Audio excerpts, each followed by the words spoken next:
Dans Acte 3 du verset 1 à 8, tu vois les apôtres, ils ne se sont pas arrêtés aux langues. Dans Acte 2, verset 4 à 10, ils ont parlé en langue. Mais ils avancent au chapitre 3, la Bible a dit Pierre et Jean sont venus au temple à l'heure de la prière, ils ont vu un homme impotent qui les suppliait pour de l'aide et Pierre l'a regardé et a dit regarde-nous et il a dit l'homme regardait. Parce que ce qu'il faisait un jour normal, c'était de donner de l'argent donc, c'est ce que l'homme attendait, il n'avait pas encore grandi dans la puissance, mais ils ont grandi et on dit l'homme attendait de recevoir quelque chose et Pierre a dit l'argent, et l'or je n'en ai pas si tu penses que c'est ce que nous t'avons donné, je suis venu ici aujourd'hui, quelque chose a changé maintenant la puissance. Est venu, il a dit au nom de Jésus lève-toi et marche, et il a dit l'homme ne pouvait pas se lever. Le gars savait qu'il avait la puissance. Il l'a tenu, l'a tiré vers le haut et l'homme boitait et marchait et il continuait à pousser et il a commencé à glorifier Dieu. La Bible dit la force est venue à ses chevilles. Donc ne t'arrête pas aux langues. C'est ce que je dis aux gens tous les jours. Seuls les pharisiens s'arrêtent à la prière. Tu parles maintenant en langue. Tu te sens important. La personne qui a mal à la tête, le mal de tête est encore là. Le cancer est encore là. Remercie Dieu pour tes langues. Mais j'ai besoin que cette douleur parte.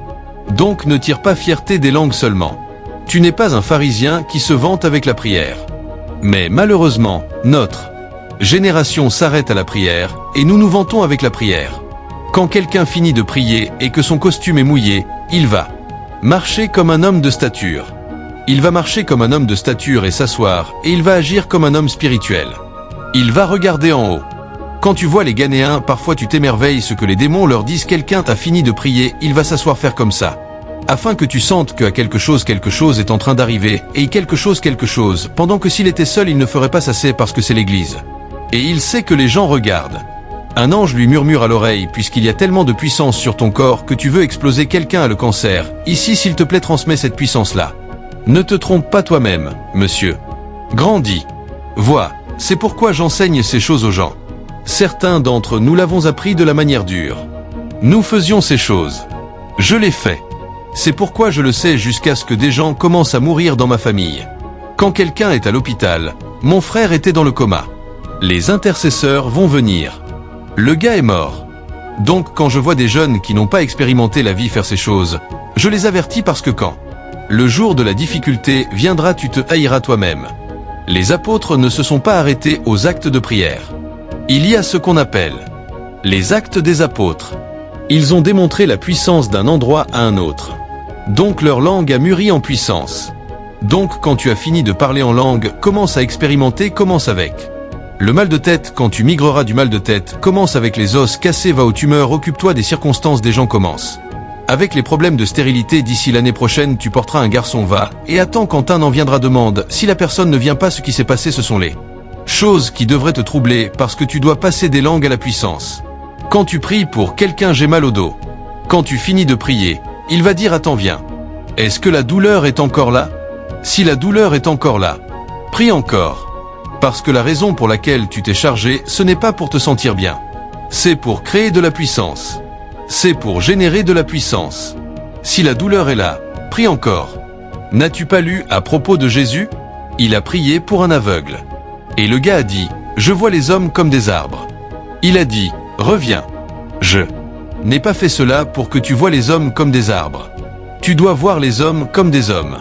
Et il a imposé les mains encore et les yeux sont devenus clairs. Si tu t'arrêtes à cette fierté de prière et tu marches comme un homme ancien, s'il te plaît, ne te dénature pas. Ce que nous cherchons, c'est la puissance.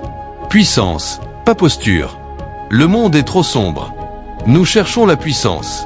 Et donc la deuxième preuve qu'un homme est baptisé dans le Saint-Esprit, c'est quoi? La puissance. Vérifie-la. Bible depuis les disciples. Même Jésus lui-même, il a pris le baptême du Saint-Esprit pour que la puissance vienne. La Bible a dit, dans Luc 4 verset 14, il est retourné dans la puissance de l'Esprit. Les disciples de Jésus, après qu'ils aient été baptisés, la puissance a commencé à sortir. L'argent et l'or je n'en ai pas. Ce que j'ai, je te le donne. Lève-toi et marche. Paul l'apôtre, la puissance est sortie. Des mouchoirs et des tabliers ont été pris. Du corps de Paul. Il chassait les démons. Il les posait sur les malades. Il guérissait. Donc ne t'arrête pas à la prière. Est-ce que la prière est bonne? Oui. Tous nous prions et continuons à prier, mais au-dessus de cela nous devons être connus après une dimension. Tu suis. Et il a dit, voici je vous envoie la promesse du Père. Il a dit à Jérusalem, afin que vous soyez revêtus de puissant. Maintenant, avant qu'il commence toutes ces choses du verset 42 à 43, quand il est apparu, la Bible a dit qu'il a soufflé sur eux et a dit, recevez le Saint-Esprit. Et en faisant cela, il a dit, il a ouvert leur entendement afin qu'ils comprennent l'Écriture. Donc il avait soufflé le Saint-Esprit sur eux avant, mais il leur a maintenant dit, au verset 49, attendez jusqu'à ce que vous soyez revêtus de puissance. Le premier Saint-Esprit qu'ils ont reçu, c'était pour les baptiser dans le corps. C'était pour les amener à devenir partie du corps, et c'était pour apporter la vie éternelle en eux. Mais le Saint-Esprit, le deuxième Saint-Esprit, il leur a parlé de celui-là, ce n'est pas pour devenir partie du corps. Celui-là, c'est pour l'œuvre du ministère. C'est pourquoi dans Actes chapitre 2 du verset 1, au moment où le Saint-Esprit est descendu, ils sont sortis. Il a dit quand le jour de la Pentecôte fut entièrement venu. Il a dit ils étaient ensemble d'un commun accord, et soudain ils ont entendu un son comme d'un vent impétueux violent, et l'endroit où ils étaient fut rempli du Saint-Esprit. Des langues séparées comme de feu sont apparues sur leur tête. Immédiatement la hardiesse est venue. Immédiatement ils ont quitté la chambre haute. Immédiatement ils ont frappé la ville, et ils ont commencé à prêcher l'Évangile. Les gens qui étaient faibles et craintifs avant sont soudainement devenus hardis, énergisés pour faire l'œuvre de Dieu. Donc quand tu trouves un chrétien qui ne peut pas faire l'œuvre de Dieu, le premier endroit où vérifier c'est s'il ou elle est baptisé dans le Saint-Esprit. Parce qu'au moment où tu reçois le baptême du Saint-Esprit sincèrement, l'habilité de Dieu viendra sur ta vie. La passion de faire l'œuvre de Dieu viendra sur ta vie. Et si tu ne fais pas l'œuvre de Dieu, alors vérifie la véracité de ce que tu appelles baptême dans l'Esprit. Parce que tous ceux qui ont été baptisés dans l'Esprit sont instantanément devenus énergisés pour faire l'œuvre de Dieu. Maintenant, il y a des situations où les deux peuvent arriver simultanément. Pendant que tu reçois Jésus, immédiatement tu es baptisé, mais ça ne veut pas dire que c'est la même chose. Tu vois cela dans le cas de Corneille dans Actes 10, versets 44 à 46. La Bible a dit pendant que Pierre parlait encore au moment où leur cœur s'est ouvert, et ils ont cru le Saint-Esprit est tombé sur eux, et ils ont commencé à parler en langue. Donc, le baptême dans l'Esprit numéro 1, c'est l'impartation surnaturelle du Saint-Esprit sur un homme pour l'habilité pour l'œuvre du ministère. C'est quoi ? Une impartation surnaturelle du Saint-Esprit sur un homme pour l'habilité à faire l'œuvre du ministère. Numéro 2, la chose que tu dois savoir, c'est que c'est différent de l'expérience de la nouvelle naissance. L'expérience de la nouvelle naissance, bien qu'elle soit le Saint-Esprit qui apporte la vie éternelle, c'est le baptême dans le corps. C'est la deuxième expérience du Saint-Esprit que nous appelons baptême dans l'Esprit. Tu peux le savoir maintenant, et ça peut paraître simple pour toi, mais il y a beaucoup de personnes qui continuent à argumenter qu'ils n'ont pas besoin que le Saint-Esprit les remplisse encore que le jour où ils ont reçu Christ. C'était suffisant. Si tu reçois Christ et que ce baptême arrive avec les signes qui suivent, nous n'argumenterons pas parce que c'est possible que ça arrive simultanément. Mais si ces signes n'ont pas suivi et que tu n'es pas habilité à faire l'œuvre de Dieu, frère, ne te trompe pas toi-même. Si tu veux atteindre le zénith de ton potentiel en Christ, alors tu dois être baptisé dans le Saint-Esprit. Maintenant, ayant dit cela, quelles sont les évidences qui doivent se manifester dans la vie d'un homme qui est baptisé dans l'Esprit? Il y a 3 grandes évidences. 3 grandes évidences. Numéro 1, quiconque est baptisé dans le Saint-Esprit parlera en langue. Et j'utilise mon mot soigneusement. Je n'ai pas dit doit parler en langue. Je dis parlera en langue parce que c'est une fonction de ta volonté. Dieu ne te forcera pas. Mais si tu comprends les bénéfices, tu sauras que tu dois parler en langue. Et je traiterai cette question. Si tu lis la Bible, la plupart, presque 95% des fois que les gens sont baptisés dans le Saint-Esprit, ils ont parlé en langue. Acte 2 verset 4. Les disciples ont été baptisés dans le Saint-Esprit et ils ont parlé en langue. Acte 10 verset 46. Corneille a été baptisé dans le Saint-Esprit. Et il a parlé en langue. Acte 19 verset 6. Paul a rencontré quelques disciples à Éphèse. Il leur a demandé, « Avez-vous été baptisés depuis que vous avez cru ?» Ils ont dit, « Non, nous n'avons pas. Avez-vous reçu le Saint-Esprit depuis que vous avez cru ?» Ils ont dit, « Non, nous n'avons même pas entendu parler d'un Saint-Esprit. Tout ce que nous connaissons, c'est le baptême de Jean. » Et Paul a dit, « Non, il y a plus. » Après que Paul leur ait enseigné, la Bible a dit Paul a imposé les mains sur eux et ils ont reçu le Saint-Esprit et ils ont prophétisé et parlé en langue. Donc quand les gens sont baptisés dans le Saint-Esprit, le premier signe que tu vois c'est qu'ils parlent en langue. Certains peuvent ne pas le faire immédiatement, mais éventuellement ils le feront. Dans Actes chapitre 9, Quand Anania est venu et a imposé les mains sur Paul, la Bible n'a pas enregistré qu'il a parlé en langue. Cependant, dans 1 Corinthiens 14 verset 18, Paul a dit « Je remercie mon Dieu, je parle en langue plus que vous tous ». Paul parlait en langue plus que toute l'Église. Et cette Église n'est pas une congrégation. C'est un État. Je remercie mon Dieu que personne que l'homme était un gardien de mystères dangereux. Je remercie mon Dieu que je... Tu sais, la première fois que j'ai découvert cette écriture, je me demandais qui est ceci ? Combien d'intercesseurs sont dans cette Église ? Numéro 1. Et puis c'est une église où les gens tirent fierté de parler en langue. Donc comment Paul prie-t-il en langue ? Pas étonnant, quand il parlait à l'église de Thessalonique, il dit prier sans cesse. Donc Paul prie sans cesse. S'il prend son bain, s'il marche, s'il conduit bien un char, s'il monte à cheval. Et puis quelqu'un argumente et dit « Non, je ne dois pas parler en langue. » Vraiment, tu ne connais pas le bénéfice. Le deuxième signe du baptême du Saint-Esprit, c'est la puissance. Si tu t'arrêtes au niveau de parler en langue, tu ne sais pas ce qu'est le baptême du Saint-Esprit. Dans Actes 1 verset 8, Jésus a dit « Pas beaucoup de jours à partir de maintenant, vous recevrez la puissance après que le Saint-Esprit soit venu sur vous. » Même Jésus, lui-même, quand il a été baptisé dans l'Esprit, il a commencé à manifester la puissance. Tu as été baptisé dans le Saint-Esprit pendant 5 ans. Que peux-tu gérer ? C'est la question que tu devrais commencer à te poser. Que peux-tu gérer ? Quelqu'un est malade. Peux-tu faire quelque chose à ce sujet ? Quelqu'un est cassé. Peux-tu faire quelque chose à ce sujet ? Quelqu'un est en danger. Peux-tu faire quelque chose à ce sujet ? Si tu ne peux rien faire, retourne à ton hôtel et dis-toi, je ne te laisserai pas jusqu'à ce que quelque chose repose. Parce que la raison pour laquelle ils ont commencé par la prière, c'est parce que prier en langue est l'énergiseur de la puissance. Je vous ai enseigné sur la puissance. Avant, n'est-ce pas ? Dunamie, Krato. Donc tu sais que c'est la prière qui génère la puissance. Donc retourne et prie, mais prie avec une conscience différente. Je dois sortir avec quelque chose. Et quand tu tires, même ta génération saura que Dieu a envoyé un homme. Et puis après la puissance, tu as la troisième évidence du baptême dans le Saint-Esprit, qui est le caractère de l'Esprit. Les fruits de l'Esprit. Le fruit de l'Esprit n'est pas le fruit du Saint-Esprit. C'est le fruit de l'Esprit humain recréé. Au moment où ton esprit a été recréé, l'amour a été installé, la patience a été installée, la bonté a été installée. Le problème, c'est que tu ne pourras peut-être pas le manifester. Donc quand le Saint-Esprit vient, ce que le Saint-Esprit t'aide à faire, c'est de commencer à agiter ses fruits, jusqu'à ce qu'il commence à trouver expression. Donc la puissance et les fruits de l'Esprit peuvent ne pas être instantanés. Mais si un homme est sincèrement baptisé dans l'Esprit avec le temps, nous devrions le voir. C'est le troisième signe. Gloire à Dieu. Je suis à court de temps. Donc, très rapidement, quelles sont les façons de recevoir le baptême de l'Esprit ? Le baptême par l'eau est clair, n'est-ce pas ? Tu as besoin d'un prêtre pour t'aider à le faire. Le baptême dans le corps est simple.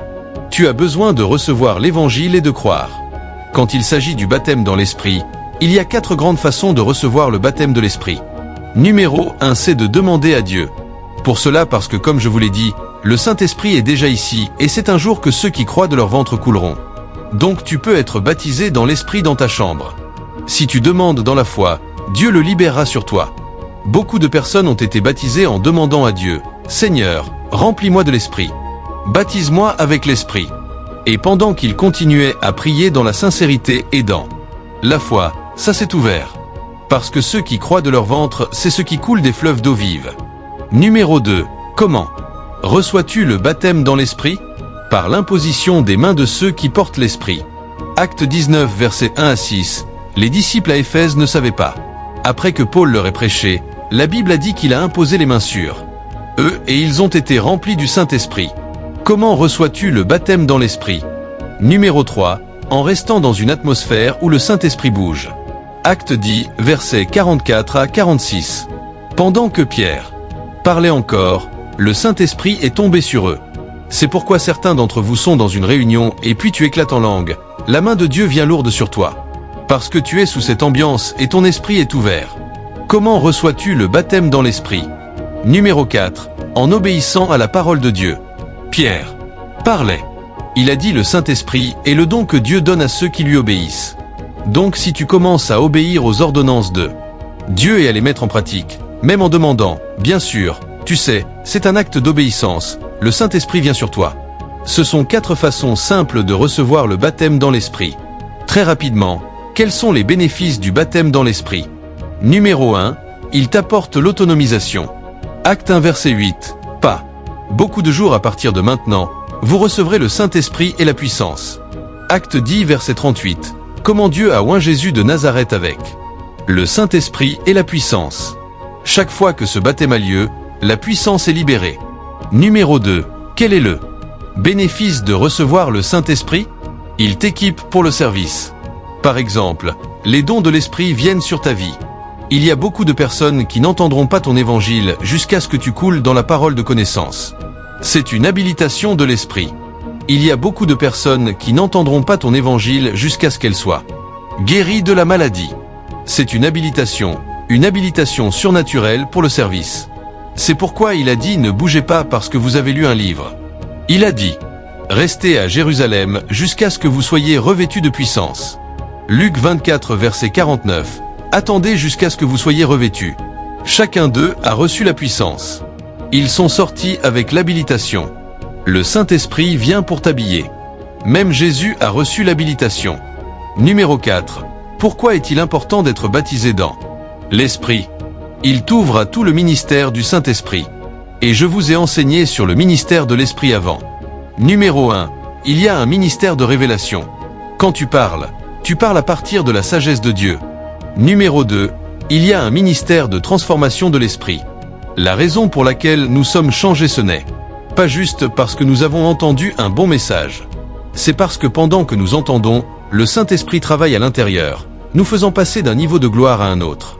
Numéro 3. Il y a le ministère de conviction du Saint-Esprit qui coule à travers toi quand tu parles.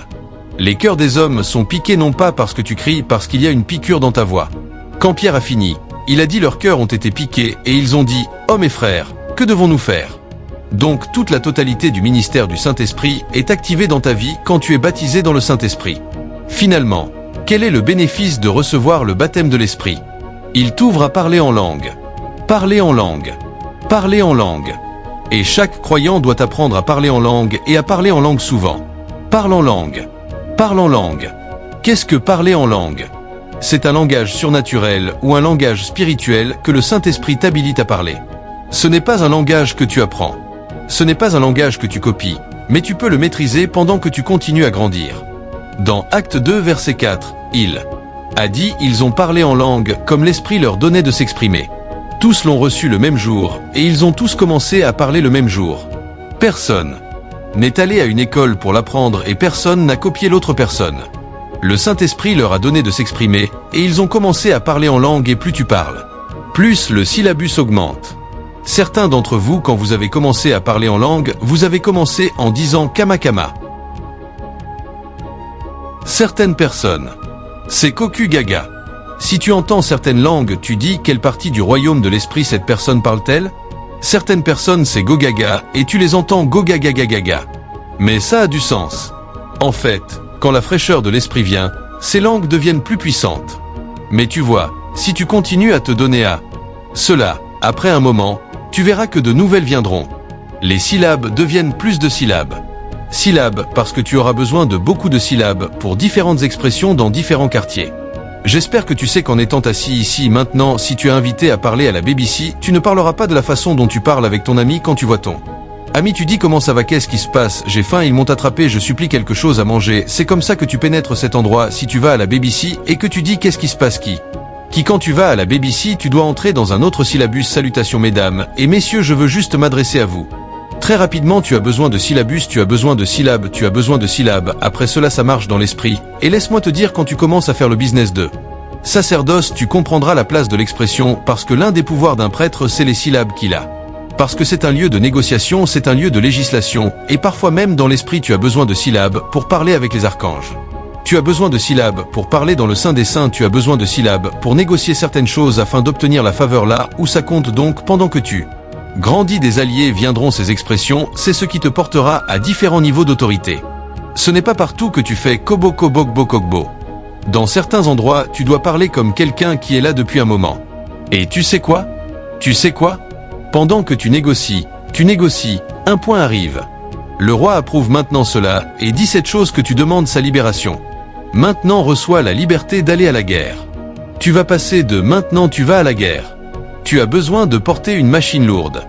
Si tu ne peux pas voyager comme ça avec Kobo Kokbo Kabakaba, c'est pourquoi tu as besoin de parler en langue, frère et sœurs. Fermez votre porte et parlez en langue, mettez de la musique en fond, parlez en langue. Il y a des langues pour l'ascension, il y a des langues pour la bataille. Il y a des langues pour la faveur. Il y a des langues pour la sagesse. C'est un langage dans le royaume du mystère. Il y a des langues pour proclamer une nouvelle saison. Mon Dieu, mon enseignement n'est pas pour ce service. C'est pour ta chambre. Quelqu'un pour le prochain mois, dis-toi toi-même, allons, de quoi cet homme parle-t-il? Et puis tu décomposes ton emploi du temps, et mets de côté 3 heures. Tu rassembles quelques chants, charge-les dans ton MP3, prends un haut-parleur, mets-le à côté. Quand 7 heures arrive, ferme la porte, entre dans ta chambre.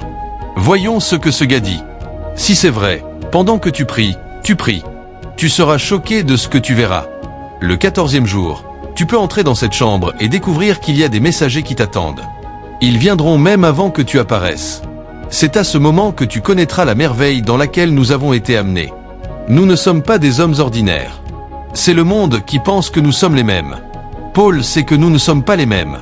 Il a dit quiconque est né de Dieu a vaincu le monde. C'est Jean qui parle. Et Paul a dit quiconque est en Christ Jésus est une nouvelle créature. Nous sommes de nouvelles créatures. Nous ne sommes pas les mêmes. Nous ne sommes pas comme les hommes du monde. Nous ne sommes pas comme eux. Il y a quelque chose en nous. Nous avons un vêtement céleste. Paul a dit, pour cette cause je gémis afin que je sois revêtu de mon tabernacle céleste. Il savait qu'il y avait un vêtement au-delà des étoiles. Qui t'a dit que tu peux être vaincu? Qui t'a dit que tu es faible? Tu n'as pas monté. Monte Pierre et vois les choses qui vont sortir de toi. Si l'Église entre dans notre véritable élément, serons-nous vraiment une merveille? Nous sommes à court de temps. Laissez-moi répondre à 3 questions dans les prochaines 5 minutes et je ferme. S'il vous plaît, pardonnez-moi. Numéro 1. Il y a des questions que les gens posent. Est-ce que tout le monde doit parler en langue ou tout le monde doit parler en langue? C'est ce que beaucoup de gens demandent. La réponse est non. Tout le monde ne doit pas parler en langue, mais tout le monde devrait parler en langue. Ce n'est pas un devoir parce que si tu ne le veux pas, tu ne le feras pas. Paul a dit dans 1 Corinthiens 14 verset 14, il a dit, « Si je prie dans une langue inconnue, mon esprit prie, mais mon entendement est sans fruit. » Il a dit, « Que ferai-je » Il dit, « Je prierai dans l'esprit et je prierai dans mon entendement. » Donc c'est une volonté. Si tu ne le veux pas, tu ne le feras pas. Dieu ne te forcera pas. Mais si tu vois ses bénéfices, tu sauras que tu dois le faire. Et il y a 10 bénéfices que je vous aurais montrés si j'avais le temps. Il dit, « Je prierai dans l'esprit. » Numéro 2 question les gens demandent, c'est quand les apôtres ont prié. Les disciples ont prié dans Actes chapitre 2, ils les comprenaient. Pourquoi est-ce que nos propres langues, maintenant personne ne les comprend? Ce n'est pas la seule fois qu'ils ont prié dans la Bible. Il y a d'autres fois où ils ont prié et personne ne les comprenait. Parce que ce que tu dois savoir, c'est qu'il y a 3 opérations des langues. La première, c'est quand tu parles en langue, soit comme une prière à Dieu, soit comme une prière pour t'édifier toi-même. La deuxième, c'est quand tu donnes un message en langue. Et la troisième, c'est quand tu parles en divers genres de langues. Quand tu pries en langue, personne n'entend. Personne ne comprend, plutôt pas même toi. L'écriture que je viens de citer dans 1 Corinthiens 14, versets 14 et 15, Paul a dit, « Si je prie dans une langue inconnue, mon esprit prie, mon entendement est sans fruit. » Cela signifie que je ne sais pas ce que je dis. C'est Paul qui parle. Et au verset 2 de cette écriture, il a dit, « Quand nous prions en langues inconnues, personne ne nous comprend. » Il a dit, « Cependant dans l'esprit nous proférons des mystères. » Donc c'est un mystère entre toi et Dieu. Personne ne le comprend, pas même toi. C'est ce qu'on appelle prier en langue. Tu parles à Dieu et tu t'édifies toi-même. Mais il y a un autre type de parler en langue. Quand Dieu te donne un message, c'est dans 1 Corinthiens 14, versets 4 et 5. Paul a dit quand tu parles en langue dans une congrégation, surtout, il a dit, il est mieux de prophétiser parce que la prophétie édifie l'Église. Il a dit cependant si le message vient en langue, il a dit quelqu'un d'autre devrait interpréter afin que l'Église soit édifiée. Donc il y a des moments où tu parles en langue et c'est soit un message pour toi, soit un message pour une autre personne. Si c'est un message, Dieu donnera l'habilité surnaturelle d'interpréter afin que la personne soit édifiée. Et puis tu as les divers genres de langues. 1 Corinthiens 12, verset 10 et 1 Corinthiens 12, versets 30 et 31. Paul a dit qu'il y a ceux qui ont le don de divers genres de langues. Ce qui s'est passé dans Acte 2, verset 4 est appelé divers genres de langues. En divers genres de langues. Dieu te donne l'habilité surnaturelle de parler une langue connue mais inconnue de toi. Donc je peux commencer à parler couramment en Yoruba et prophétiser et parler. Je ne sais même pas. Mais une personne Yoruba l'entendra et comprendra. C'est appelé divers genres de langues. Mais tu dois comprendre que tout le concept, c'est que le langage est inconnu. C'est pourquoi on l'appelle langues inconnues. Mais si tu ne connais pas la différence, tu argumenteras aveuglément. Quand ils ont parlé dans Acte 2, ils parlaient en divers genres de langues. Dans Acte 14, verset 2, ils priaient en langue. Personne ne devrait comprendre. Acte 14, versets 14 et 15, en langue, personne ne comprend. Mais Acte 14, versets 4 et 5, c'est un message en langue. Quelqu'un devrait comprendre et interpréter. La troisième question sur les langues, c'est que certaines personnes disent que c'est quand tu es submergé par le Saint-Esprit que tu parles en langue. Comment peux-tu juste te lever? Tu veux prier la prochaine chose? Ils croient que tu dois être submergé par le Saint-Esprit et puis tu tombes. Tu dis maintenant c'est de l'enfantillage. Enfantillage spirituel. Quand tu ne vois pas certaines personnes, elles pensent que le seul moment où tu peux prophétiser c'est quand tu tombes. Oh, je suis ici. Je suis ici. Je donne le message. Que mon peuple entende. Dieu peut opérer avec toi comme ça. Mais c'est parce que tu es un enfant. Quand tu mûris, tu portes ton stylo parce qu'il doit y avoir de l'ordre. Tu écriras le message et l'enverras à la personne en charge. C'est ce que Dieu dit. Et ils le liront. C'est aussi puissant que la personne qui est tombée dit « Je suis ici ». Je suis ici. Je avertis l'Église. La personne est un enfant. Et certaines personnes pensent que c'est quand c'est spirituel. Hey, ils courront et diront « Je parle maintenant ». Je viendrai. Je jugerai mon Église. Je jugerai. Est-ce que Dieu parle? Mais c'est un enfant. Il parle à travers. Quand un adulte vient, il dit qu'un parle et qu'un autre parle. Donc nous nous alignerons et prendrons le micro. C'est la parole du Seigneur. Le Seigneur dit, je viens et je jugerai l'Église. Je purifierai mon Église. Donc je veux conseiller que nous amendions nos voix et tu lâches le micro. Les gens ne sentiront aucun frisson, mais c'est aussi puissant que la personne qui a crié. C'est juste la maturité. Donc tu n'as pas à être submergé pour parler en langue. Paul a dit, je prierai dans l'esprit. Je prierai dans mon entendement. Donc de la même façon je peux me lever et dire Père je t'aime. Je te bénis. Je te donne gloire. Je te donne louange. Je peux aussi me lever et dire quand je suis énergisé je vais à un niveau supérieur. Je prierai dans l'esprit. Je prierai dans mon entendement ses volontés je veux. Ce n'est pas parce qu'il y a beaucoup de bénéfices pour prier dans l'esprit et je vous en donnerai 10. L'un des bénéfices de prier dans l'esprit, c'est qu'il t'édifie toi-même. Il dit celui qui prie en langue s'édifie lui-même. La raison pour laquelle tu trouves certains chrétiens toujours abattus et maussades et souffrant de dépression, c'est parce qu'ils ne prient pas en langue. Quand tu pries en langue, tu seras trop édifié pour que quelque chose que quelqu'un dit te fasse descendre. Les chrétiens ne sont pas supposés être des personnes maussades. Nous sommes toujours élevés dans l'esprit. Quand tu pries en langue numéro 2, ça te bâtit dans ta très sainte foi. Jude verset 20. Il a dit, vous édifiant vous-même sur votre très sainte foi, en priant dans le Saint-Esprit. Il y a beaucoup de bénéfices de prier en langue. C'est pourquoi tu dois prier en langue. Prier en langue puissance, puissance, puissance. Quand tu trouves un chrétien qui est volatile avec la puissance, vérifie parmi beaucoup de choses, il prie. C'est pourquoi au moment où le Saint-Esprit, le porteur de puissance, est venu, il est venu d'abord avec les langues afin que tout le monde puisse manifester la puissance. Donc quand tu trouves un christianisme sans puissance, c'est soit la révélation est fausse, soit il n'y a pas de langue. Quand les langues augmentent, la puissance coulera. Mais la semaine prochaine, je vous en donnerai 10. Levez vos mains vers le ciel. Et puis certaines personnes disent quand tu parles en langue, c'est Dieu qui parle. C'est Dieu qui parle. Non, ce n'est pas Dieu. Dans Acte 2, verset 4, il a dit le Saint-Esprit leur a donné de s'exprimer. Dieu les a habilités à parler. C'est pourquoi beaucoup ne sont jamais baptisés. Tu pries pour eux. Dieu est tout sur eux. Mais ils attendent que Dieu parle. Et Dieu ne parlera pas pendant 20 ans. Au moment où tu es baptisé dans le Saint-Esprit, l'inspiration commence à monter. C'est un acte de foi.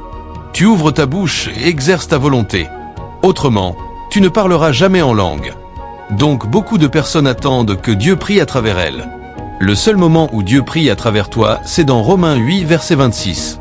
Et quand Dieu prie à travers toi, il dit tu n'as pas d'expression. C'est quand tu gémis. Tu gémis dans l'esprit. Et ça n'arrive pas souvent parce que certaines personnes pensent que c'est quand tu pries ou quand tu gémis. Donc au moment où elles portent le micro, certaines personnes commencent maintenant et elles agiront comme si elles mouraient. C'est de l'enfantillage. Demande à ceux que Dieu prie à travers. Certaines personnes n'ont pas cette expérience 3 fois dans une vie. Tu vois là, et elles le feront pendant 4 heures afin que tu saches que ce qui arrive à ce frère n'est pas une petite chose. S'il te plaît, ne te punis pas toi-même, monsieur. Quand le Saint-Esprit vient sur toi, toi et Dieu le saurez. Et tu n'as pas besoin de prouver à quiconque que tu gémis. Parce que certaines personnes, toutes leurs prières, c'est gémir. Toutes leurs prières, quand elles viennent pour une réunion de prière, elles se mettent à un coin. Ah! Quand vous finissez de chanter, sortez. Prions. Et si Dieu est sur toi, ne t'arrête pas, laisse-le trouver expression. Ce n'est pas souvent, mais quand c'est sur toi, laisse-le. Loué soit Dieu. Je vous montre pourquoi les gens ne grandissent pas. Parce que nous aimons trop le spectacle et l'approbation humaine. C'est pourquoi nous restons des bébés. Pourquoi je prends du temps pour faire cela? L'une des plus grandes crises d'un croyant, c'est le manque de compréhension d'une doctrine exacte. Numéro 1. Ça apporte de la pression. Ils essaient de plaire à tout le monde parce qu'ils ne savent pas lequel est juste et lequel est faux. Numéro 2. Ça se traduit par des années gaspillées. Des années gaspillées à faire beaucoup de choses qui ne produiront aucun résultat, mais en le faisant encore dans l'espoir. À la fin de la journée, ils ont le cœur brisé. Numéro 3. Ils fluctuent facilement. Ils entendent une chose aujourd'hui, ils le font. Ils en entendent une autre demain. Donc ils ne sont jamais stables. Donc même Dieu ne peut pas les bénir. Il a dit que celui qui vient à Dieu n'attende pas qu'il recevra quelque chose s'il est instable dans toutes ses voies. Et la raison pour laquelle les gens sont ballottés de tous côtés, c'est parce qu'ils ne sont pas établis dans la doctrine. Donc ces choses peuvent sembler simples, mais ça sauvera quelqu'un d'un grand coup. C'est pourquoi quelqu'un n'a pas fait de progrès en 10 ans. Ballotté de tous côtés. Je prie pour toi, la grâce pour la stabilité repose sur toi maintenant. Tu ne seras plus ballotté de tous côtés et tu seras délivré du plaisir, de la pression de plaire aux hommes. Pendant que tu sors de cette réunion aujourd'hui, le Saint-Esprit fournira quelque chose dans ton cœur qui te fera bâtir une assurance en Dieu et dans la parole de Dieu. Et allant de l'avant, ta lumière commencera à briller. Tu cesses d'être une personne religieuse. Tu deviens un chrétien qui rayonne la lumière de Dieu partout où tu vas au nom du Seigneur Jésus. Et finalement, parce que ta foi est bien informée, ta foi commencera à produire des résultats. Tu ne feras pas les choses à partir du lieu des suppositions. Tu feras les choses à partir du lieu des convictions. Et pendant que tu le fais, ta foi commencera à produire des résultats au nom de Jésus. S'il y a une zone que le diable a pillée à travers l'ignorance ou la tromperie, reçois la guérison maintenant. Reçois la guérison maintenant. Qu'il soit écrit, qu'il soit établi au nom précieux de Jésus.